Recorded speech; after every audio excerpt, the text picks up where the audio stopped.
About 5 or 6 women are in the room, and I walk into a discussion already in progress. Welcome to the Unitarian Christian Alliance podcast, episode 34. My Homeschooling Nail-Biter. The conclusion, part 2, with my guest, Amanda Dunn. I'm Mark Kane. If you missed part 1, you owe it to yourself to stop now and go back. It's episode 33, My Trinitarian Best Friend.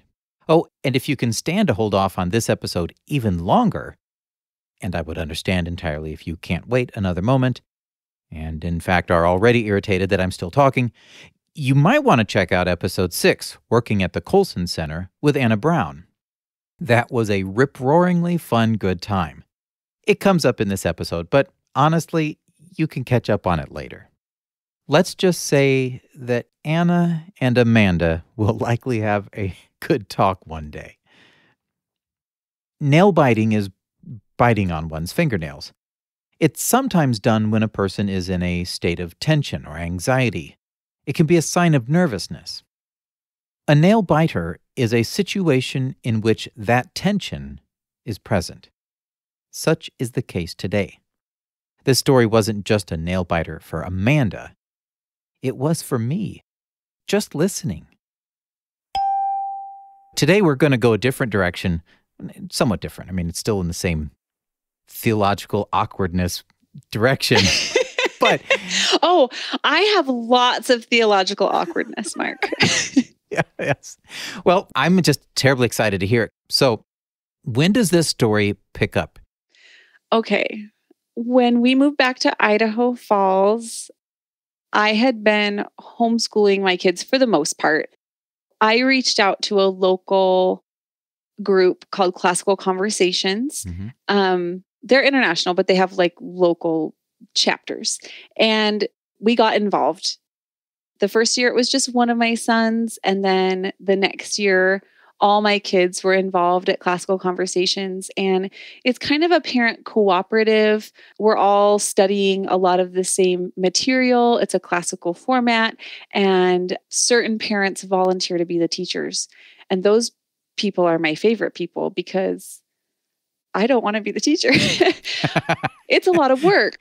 So I had never been involved with the Classical Conversations community before. And one of those reasons is that you have to sign a statement of faith. And so we know as biblical Unitarians that can very often be a hurdle that's difficult to cross. Yeah. When I asked for information and got all the paperwork here from a wonderful gal who's now a good friend of mine, I was so delighted to see that they had written their constitution, is what they called it, in a very generous way that allowed me to sign and acknowledge this was the official set of beliefs for this organization and agree to respect it without saying that I believe in it. Ah. So this was new to me, and I was very excited. Part of the reason they wrote it that way is that this area does have a very high LDS population, and they didn't want to necessarily preclude Mormons from participating on campus. Okay. It did not occur to them that there might be a biblical Unitarian that wasn't a Mormon. In their mind, would there be much of a difference between a biblical Unitarian and a Mormon? Isn't wrong? In fact, it's the same. So in my hometown, if you say, I don't believe in the Trinity, the next thing someone will say is, oh, you're a Mormon. Those are the only two options. So It complicates things a little bit sometimes. Yeah. Sometimes when people have preconceived notions, it makes it harder to explain what you actually believe. So anyway, we got involved in this campus. I have a question about homeschool in general. I know that faith communities and homeschooling go together very closely. That's very common. Is it universal almost? I have yet to stumble into a homeschooling community that didn't have at least some level of a faith underpinning. Yeah, it is predominant. I would say when we lived in California, there was certainly more of a presence of non-faith-based homeschoolers and homeschooling groups. Okay. Here If there are non-faith-based groups, I don't know of them. Interesting. But very often there are statements of faith to sign, and I've navigated that in the past and had different levels of reactions. But like I said, the way that they wrote their constitution, I really thought this is very generous and there's humility in this, and I appreciate that. One more question. Yes. Somebody who's maybe missed out on the whole homeschooling thing might actually think it all happens literally in your home. But you keep talking about these groups and teachers. Obviously, the word homeschooling isn't exactly what's happening. Right. Oh, good point. So, first of all, I would say that I am the homeschool mom least likely to be found at home schooling my children. Pretty much anything we can do outside or somewhere else, that's how we like to school. Okay. Most of my children are very extroverted, like I am. One is not. So there's that. But we do like to be involved with other groups. And contrary to the stereotypes, most homeschooled kids are not antisocial weirdos. They actually have lots of friends and make really funny jokes. So that's what I think of my own kids anyway. So like your kids, I mean, typically how many kids are they around or interact with as a part of this group? So the way Classical Conversations works is we meet once a week for 24 weeks at the elementary level. Okay. They group kids into general age groups, not necessarily by grade. And so there could be anywhere between 4 or 5 up to 10, I think is usually the cap in a classroom. And then a handful of parents volunteer to be tutors. And they use the term tutor intentionally because they aren't trying to take the place of the parent as the teacher. Although that wouldn't actually offend me at all because I am not an overachiever homeschool mom. Okay. Okay. But the tutors, they lead that meeting with these kids one day a week. It's one morning a week. They present all the new material. They model a way of learning to both the parents and the kids. It's very whole family oriented. So it is not like a drop-off program. Although I might not be tutoring a class, I am expected to be in the classrooms with my children all day long and to be very involved. Interesting. Yes. Like, is there a set location, like a church that has donated rooms? Yeah, they rent space from a local church, and it's actually that same local church where the pastor didn't like my views very much. Right. Yeah, we talked about before. And a lot of the same people that go to that church do Classical Conversations, but not all. There's a variety of families. In our area, families drive from up to 3 hours away to meet once a week. So it's a big investment. Really? Okay, so they're working independently the other days, but they will drive in. Oh, man. Yes, so 3 or 4 days a week, we school at home and independently. And then one day a week, we meet for community day. Okay. And we learn all our new material together. Wow. And I actually happen to know that there are other UCA members who homeschool who are involved in Classical Conversations. We'll leave that as an exercise for the listener to figure out who they are. Yes. Is your curiosity piqued? All right. I appreciate you taking a moment to discuss that. Sure. It helps me to picture what you're talking about. To a completely naive person, I homeschool means I sit at home with my kids and I rent some books from the library and I teach them things. Or we board up the windows to make sure that no one ever gets to our children to corrupt them with the evil world. Which, of course, is what everybody should do. Yes. But again, I'm an underachieving homeschool mom. So your windows still work. They still work. Yeah. Yes. Okay. So what happened? Okay. So we've been involved in Classical Conversations for a couple of years, and we've grown into really close relationships with some of these families and just like endearing relationships with everyone because it's a bonding experience trying to raise and educate children together. It's kind of like being in the trenches together. We love each other. We rely on each other.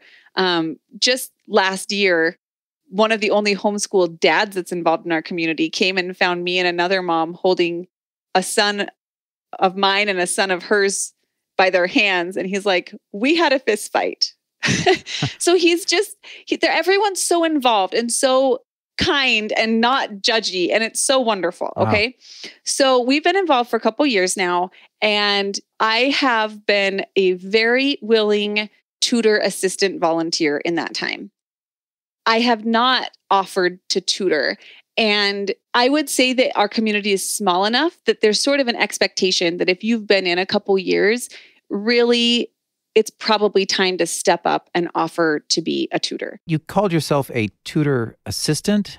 Yes, that is an unofficial position where I'm a parent in the room and I sit next to the noisy kid, or I wash the paint out of the bowls, or I sing extra enthusiastically if no other kids want to sing along. Kind of a chaperone. You're just there as an extra set of eyes. Yes, okay. That was me. Okay. So although the Constitution was written very generously, I was fairly sure that my biblical Unitarian faith may well become an issue if I were to volunteer to be involved as a tutor or anything further. Because these are people who are very strong in their convictions, including about the Trinity. So each year, the director, who's the leader of the campus, comes and does a family interview, find out where you are. There was a new director who I didn't know, but I've really wanted to get to know. Her name is Jennifer. She is so cool. I love this lady. She's like all the things I'm really not. She seems to me at least to be very organized. She's like 5'10", gorgeous. Her kids are awesome. Their hair is always combed. I love her. She's just really cool. Are you saying those are all the things that you're not? I mean, a lot of days. I'm actually, in fact, never tall. That's never true. So she was coming over and we got to the paperwork part and she said, okay, there's something new this year. I actually have to read our statement of faith aloud and I need you to verbally agree. And my heart dropped. I said, well, I already know I don't agree. And she said, oh, what? Is it the homosexuality part? I said, no, it's not. She said, let me just read it aloud and then we'll talk. So she read it aloud and then I very briefly and as diplomatically as possible explained my position on the Trinity. She stared at me for a minute and said, well, I don't think it's really that big of a deal. So that was it. We signed the paperwork and we got all done. And then at the end of our... Oh, go ahead. Wait, so you didn't verbally agree, but she just let you sign the paper anyway. Is that how that worked out?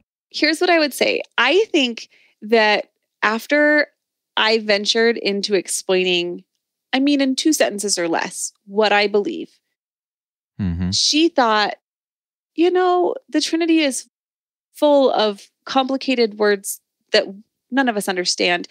And if Amanda wants to use different words, okay.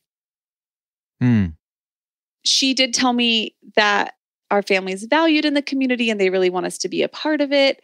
And I emphasized that I understand that this is the prevailing belief of this group and that my children understand that. And we're not there to cause distraction or disruption from the education at hand. Okay. That it's really a non-issue when we're all just trying to memorize all the presidents together, right? Right. So we got all done and she said, have you thought about being a tutor? And I said, well, no, because, whole biblical Unitarian issue. And she said, well, we're really, really in need of tutors this year. So maybe think about it and I'll think about it. Let's both pray and let's see if he leads us in any particular direction. So we did. We both prayed for a couple weeks and then she called me back. I will tell you here in the meantime, I discovered the UCA podcast with Mark Kane. Well, And it was such a delight and so exciting. And I couldn't stop listening and cleaning because that's how I justify listening. yes, yes. In that time frame, I listened to Anna Brown's awesome story. Hmm. And I loved all of her story, but I laughed particularly hard and even retold like 3 times the part where you guys joke about like Anna envisioning going into work and her boss totally ridiculously walking in with a statement of faith in front of everyone and asking her to affirm it right now. And how unrealistic is this? And I said, yes, why do I live with this fear? This is completely unrealistic. And I really appreciated it because it was funny and true so far. So after a couple weeks of prayer, both Jennifer and I felt like, you know what? Let's pursue this tutor thing. Let's just see if we can make it work. Okay. So there's a mandatory day of training. I had not signed any additional paperwork. Nothing else had been said of the statement of faith up to this point.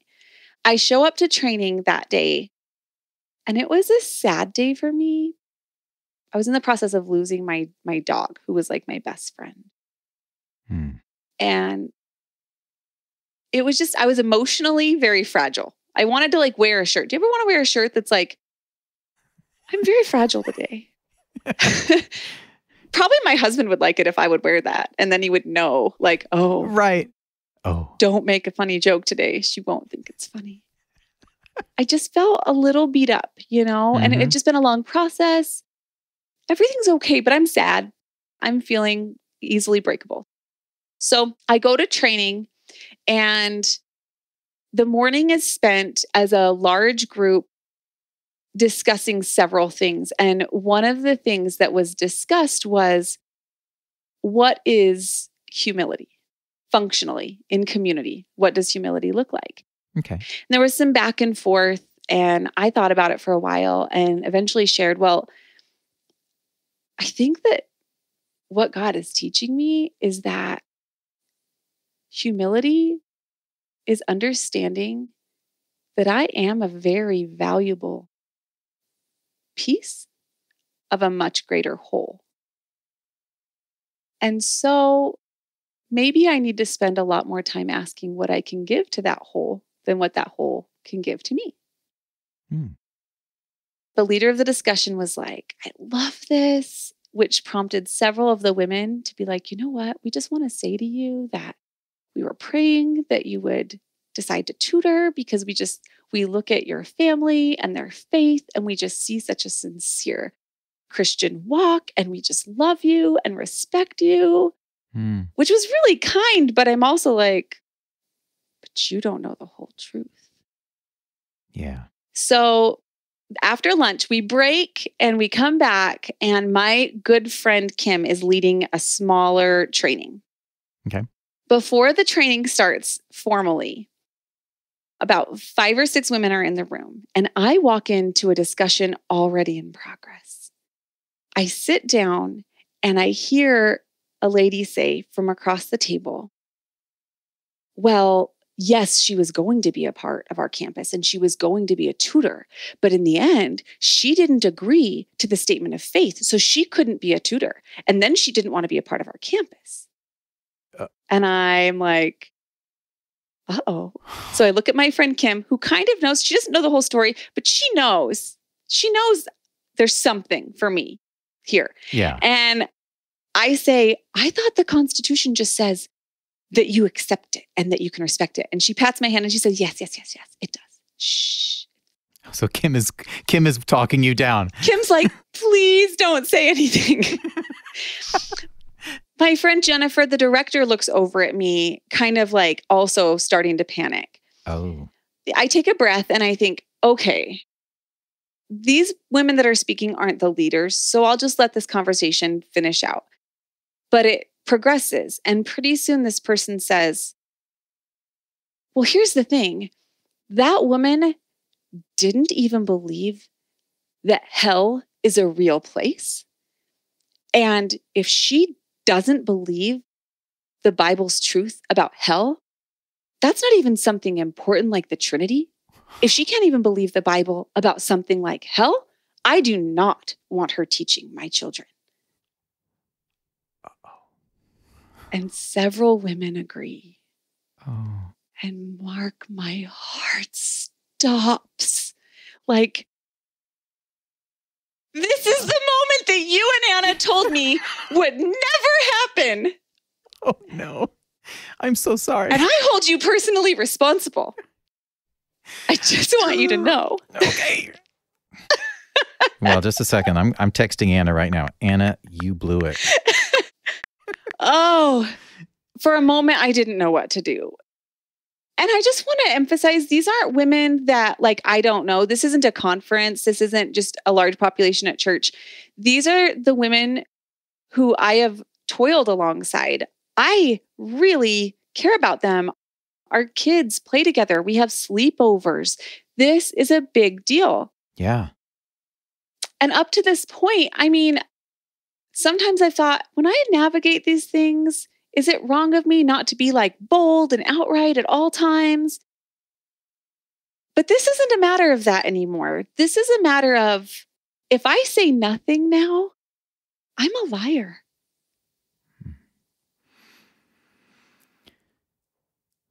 So I prayed.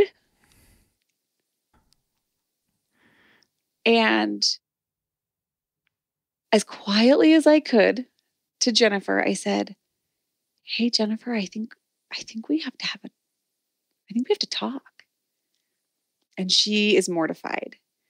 And my friend Kim's face just falls, like melts. And everyone heard me, even though I tried to be quiet, and the whole room just falls silent. So I kind of like pick up my things, and they all know that this is, I must dissent about something.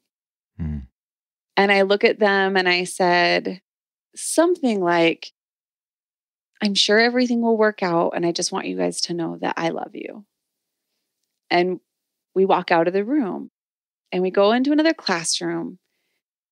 And I have to tell you, Jennifer's first response is apology and mortification that this has happened. She said, "I just don't know how this happened, because I prayed and asked God, and you prayed and asked God, and we both felt led." And I agree with her. I said, "Yes, I did too." And I'm just mortified because the last thing I wanted to do was cause a distraction today in my friend Kim's training class that was going to upset a bunch of people and possibly jeopardize the relationships I have with them and the friendships that my children have with their children. This was a major fear come true. What are the odds that someone would say what that woman said? And that woman, by the way, can I also just say that I really like her? So we navigate for a minute. Jennifer says, "Well, just explain to me." She lays the statement of faith out on the table, and she says, "Explain to me what it is you don't believe, because I just want you to be in our community so bad." And I said, "Well, I have to tell you something. Previously, I was so fixated on you getting mad at me about the Trinity that I completely didn't even hear you read the thing about hell. And I don't actually believe in hell." And I know that like not even all biblical Unitarians agree on this. Yeah. But this is just my faith. This is what I believe. Yeah. So. And by don't believe in hell, you mean don't believe in the eternal torment Yes. version of hell. Let's get technical. I'm an annihilationist. Okay. Honestly, I feel like that sounds annihilation. Like that's scary too. Yeah. If we're worried that people won't be motivated, I feel like that's motivation. Okay. I mean, whatever. I don't want to be there either way, right? Fair enough. So, and I tell her that. I say, "Look, this is not a big deal. This is not a big deal." And she said, "I'm so frustrated because I just can't see that this would ever come up, any of it, or matter, or be relevant in a foundations level class. I don't see this, and I'm so frustrated that this is the rule." I'm going to go talk to some people. So she leaves the room and she went and talked to a couple other people, and she came back about 5 minutes later. And by this time, like, I am sweating, Mark, like my face is sweating. My hair is sticking to my neck. I'm trembling a little bit. And also, like, I'm really wishing I would have worn the Fragile shirt because your dog. Not today, you know? Yes. Well, you came here fearing that you would not find a group of people that you could stay connected with. And this was that group, right? Yes. This was it. Yes, you're right. And here it comes, the blow. And I felt, if I'm honest, I felt a little frustrated with God because I had prayed and I did feel led. And I thought that meant that it was going to work out. And I don't know why I thought that's what that meant. Yeah. But it didn't. Jennifer came back in the room with tears in her eyes. And she said, I'm so sorry. It's not going to work. And I said, okay. Then she looks at me and says, oh, we still have to tell all those women in that room. And I wanted to say, we? I'm not going back in there. Yeah.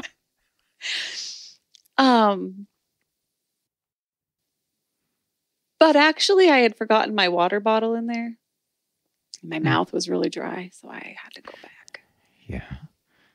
So we walked back in, and my friend Kim, they had progressed into their training the best they could. Clearly, everyone is on edge. Everything stops when I walk in the room. And I walk over to the table to gather up my things. And the whole time I'm just praying because I am feeling this, a reopening of a wound that I just never wanted to go there again. I had had this beautiful community in San Diego.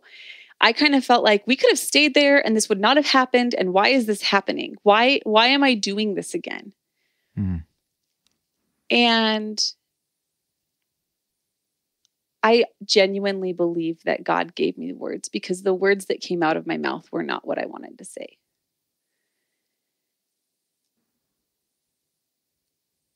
There was a statement of faith laying on the table. And I put my hand on it. And I said, hey, gals, it looks like it's just not going to work out. And I'm sure that by now you've put together that it's that I disagree about some of the stuff on this paper. But I hope that you can hear me when I tell you that this has absolutely nothing to do with me thinking that I'm so right and that you are so wrong. This has to do with a very sincere faith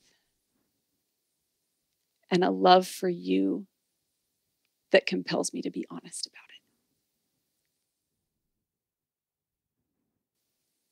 I was crying. My friend Kim was crying. Kim grabbed my hand and said, please promise me you'll still come back.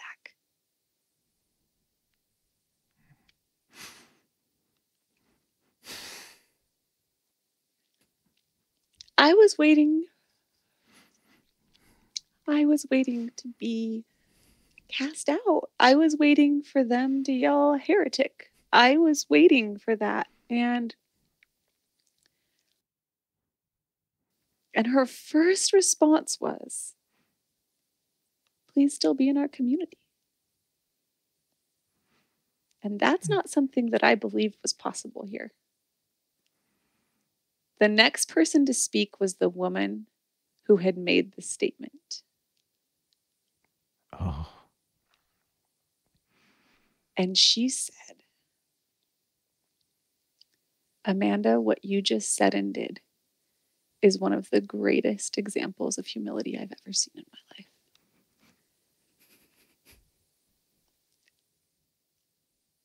And I can tell you, Mark, that humility was not mine.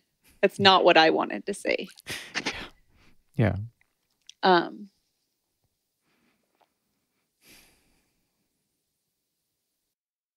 But God was there. He was there. And I left. I walked out of the training. I got to the car. My hands were shaking. I called my mom. That's who you call, right? I called my mom. Yeah. And she was mad. She was mad for me. She was mad that I'd been kicked out again because she's watched me do this my whole life. I feel like the rest of my family doesn't do this. They think I'm crazy. I got a call a couple hours later, about 2 minutes after the training had ended for the day, from Jennifer. And she said the most incredible thing to me. She said, you know, Amanda, I'm so sad that it's not going to work out. And I'm so sorry that you're not going to be a tutor. But I watched you stand up for something you believe in today. And if you don't mind, could we go to coffee sometime? And maybe you could tell me a little bit more about what you believe. Wow. And I'm not saying that she wants me to change your mind. Yeah. But how different is that response than the one that so many of us have gotten dozens of times in our life?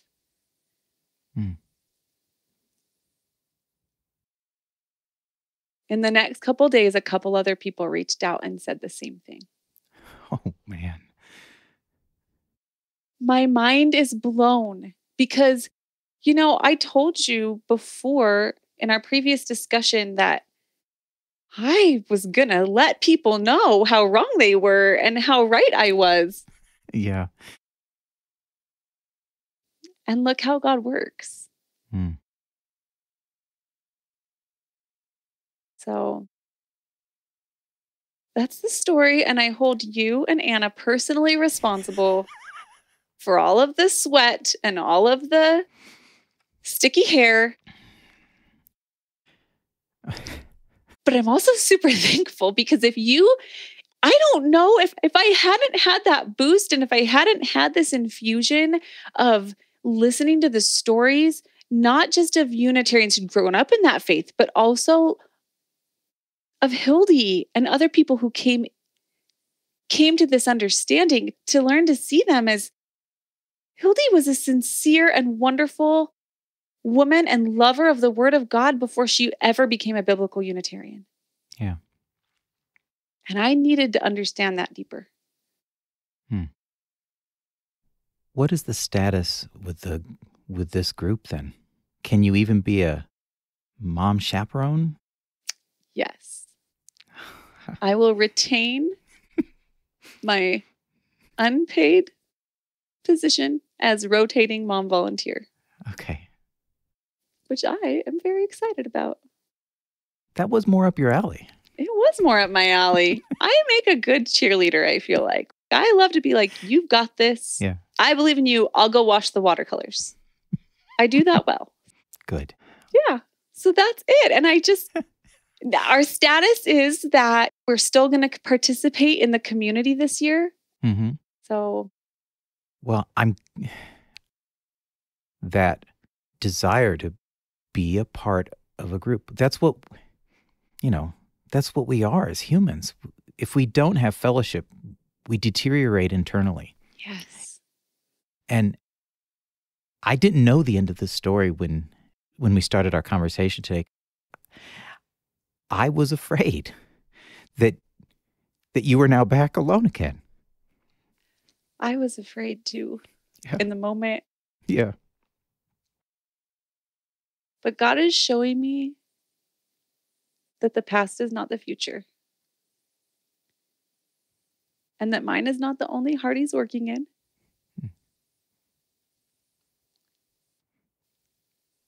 And that there is a way to be strong in my faith and tender in my relationships. Hmm. And isn't that exactly what Jesus was for us? Is for us? Yeah. I think I'm learning that God can find places for me to belong without me fitting in. It's not one and the same. Hmm.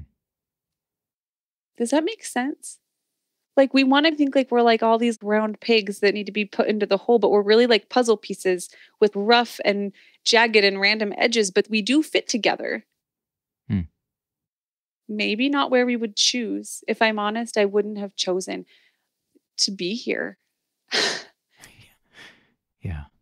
I want to move where all these other UCA members live, where they have these churches they go to and everybody believes that Jesus is the Son of God. I mean, that's so cool. I've never experienced that in my life.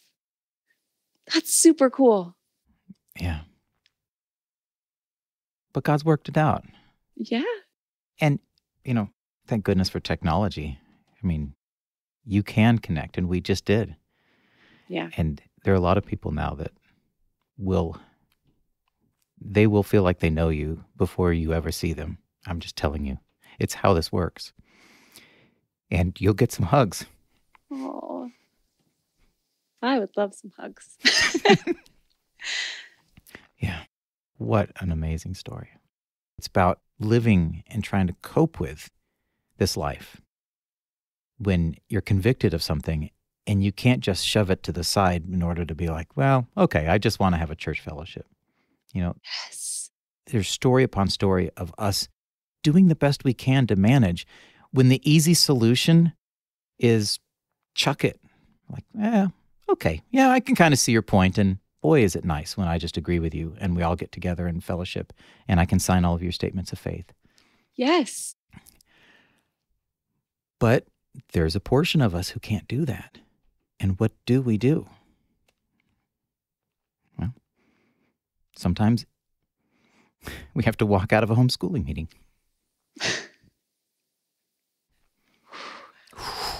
Okay, we're all right. Thank you, Amanda. I hope we get to meet sometime soon. Me too, Mark. Thank you so much for the work you're doing.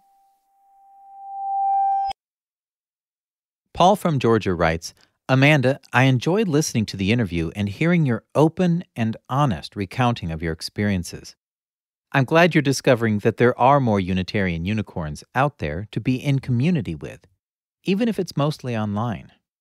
We are out there. We're just spread out more than we would like. Thanks, Paul. I appreciate that our small group leader opted for the unicorn as the mythological creature. I mean, it's appropriate as it has a distinctly singular, prominent feature. He could have called her a Unitarian Cyclops. That works, too, but I guess I just prefer unicorns. Jackie, my Irish friend from episode 30, Shamrock and Condiments, adds this. Thank you, Amanda, for sharing your heart and experiences on the podcast. You have a kind soul, which comes in handy on the Unitarian path.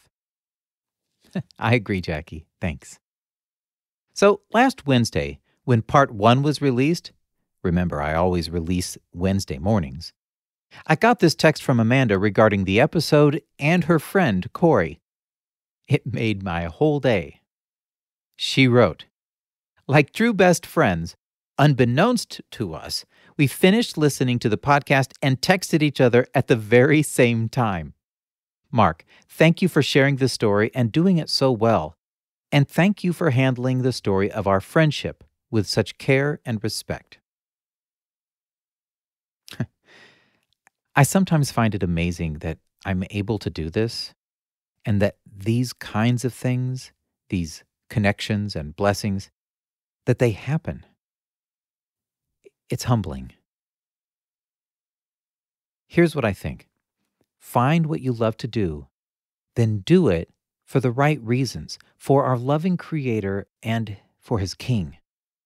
Then just watch and see what they will do with it.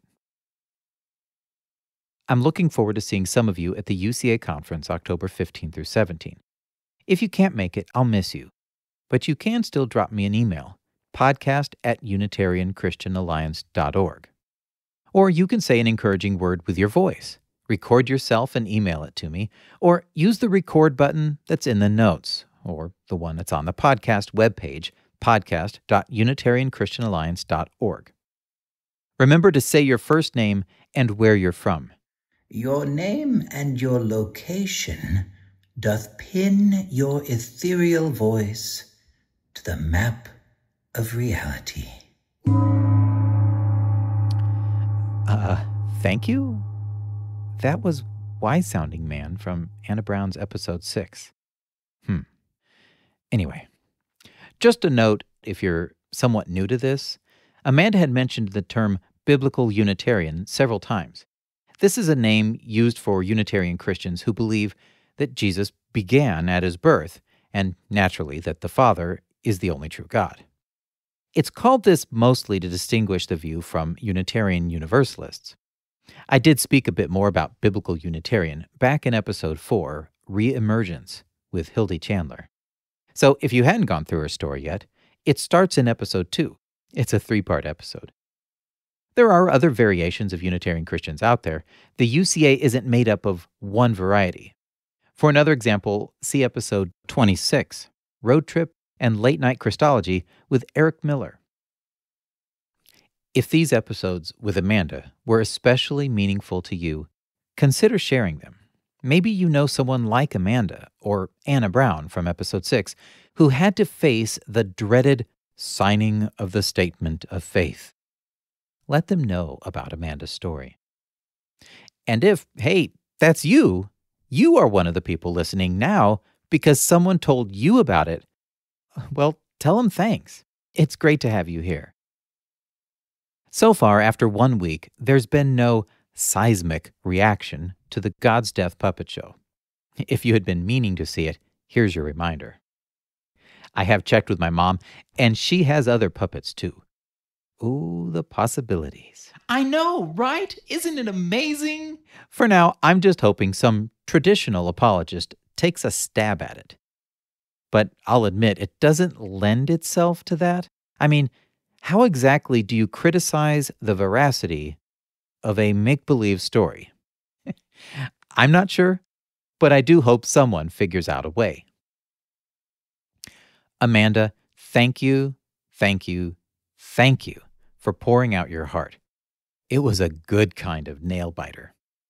And what a testimony of God's handiwork, grace and truth in action. May God bless you in your truth pursuits. I hope this podcast serves you well. How about we just dig another part of your past up and do a part 3 for